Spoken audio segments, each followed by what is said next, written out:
Hi everyone, আজকে আমরা বানাবো ডিম দিয়ে একটি ইউনিক রেসিপি। প্রথমে দুটো ডিম নিয়েছি, তার মধ্যে একটু লবণ দিয়ে ভালো করে ফেটিয়ে নিয়েছি। তারপরে ওটাকে বয়েল করতে দিয়েছি। বয়েল করা হয়ে গেলে ওটাকে ছোট ছোট পিস করে কেটে নেবে। আজকের ভিডিওটি সম্পূর্ণ দেখার পরে তোমরা জানিও এই ডিম দিয়ে আর কি ধরনের রেসিপি বানানো যেতে পারে। এখানে আমি ডিমের টেক্সচারটা কেমন হয়েছে দেখিয়ে দিলাম।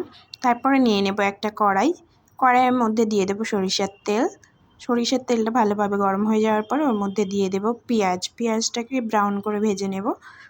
পেঁয়াজটা ব্রাউন করে ভাজা হয়ে গেলে ওর মধ্যে দিয়ে দেব গ্রেট করে রাখা আদা রসুনটা দিয়ে কিছুক্ষণ নাড়াচাড়া করে নেব। তারপরে দিয়ে দেব লবণ, জিরা গুঁড়া, ধনিয়া গুঁড়া, লঙ্কা গুঁড়া, হলুদ গুঁড়া।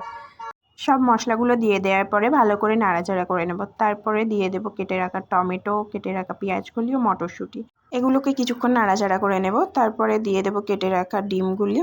দিয়ে দেওয়ার পরে কিছুক্ষণ আবার নাড়িয়ে চাড়িয়ে ওটার মধ্যে জল দিয়ে দেব।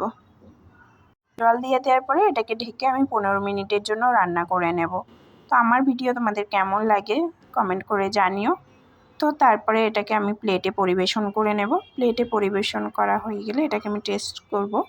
তো তার আগে তোমরা জানিও ভিডিওটি তোমাদের কেমন লেগেছে।